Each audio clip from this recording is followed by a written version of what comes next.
My name is Gerald Schroeder. I have a, thank God, a strong science background from MIT, Massachusetts Institute of Technology, bachelor's, master's, PhD, 7 years in the physics staff, seen a whole range of atomic bombs detonated, moved to Israel, met my wife, Barbara Sofer, a great writer, and then teach Torah and science. So luckily, I'm lucky that I have the two that come together. And one of the questions that I'm asked as a scientist is, how can a scientist really believe that there's something what we refer to usually as God? You know, is this metaphysical whatever acting in the world or producing the world? And the irony is, the question's really a non-starter. Science has in fact discovered God. And you can talk to the hardline atheists and they will say, it looks like science has indeed discovered God.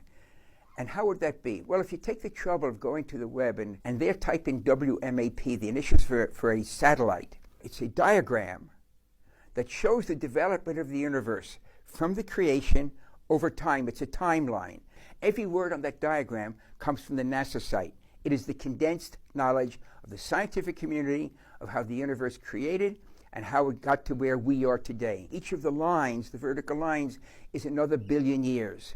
Okay, you start from a burst of energy at the extreme left side of the diagram, and you end up at the far end with the oval. The oval is to indicate expansion in all directions. Of course, because it's a timeline, we can't show that on a single piece of paper. We see here, most amazingly, that on the extreme left edge, it shows a beginning to the universe. Now go back less than 50 years. If I were teaching that at Tech, a person could lose tenure saying that there was a creation of the universe. It sounds like it's Bible. Because less than 50 years ago, the overwhelming scientific opinion was the universe is eternal. There was never a beginning. The Bible is wrong from the very first sentence. And then we discovered, suddenly, Arno Penzias and Robert Wilson, the Bell Labs in New Jersey, the northeast of the US, discovered the echo of the Big Bang, the energy left over, which George Gamow, 60 years ago, predicted that if there had been a universe created hot and small, it would have exploded, and the energy would get more and more dilute. And Penzias and Wilson, these Arno Penzias and Robert Wilson, discover this energy that had been predicted overnight. The Bible got it right. There was a beginning to the universe. Now, the black in the diagram is nothing. It's not a vacuum. Vacuums are within that diagram, within that cone of expansion. Vacuums are empty space, and space is something. The black of the paper around the diagram is nothing.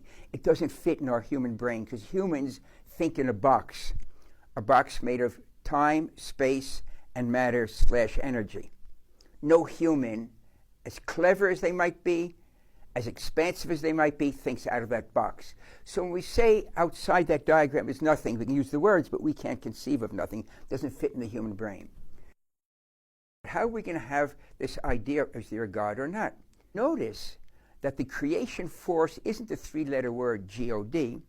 If you look at the words carefully, it's a quantum fluctuations. That understanding was first brought down by Ed Tryon, brilliant human being, in the journal Nature almost 40 years ago.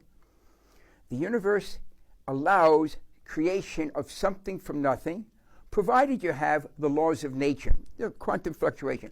Tryon realized, and he published in the journal Nature, one of the two leading peer-reviewed journals in the world, that you can create something from absolute nothing, provided you've got the laws of nature, quantum physics and the laws of relativity. In other words, the laws of nature.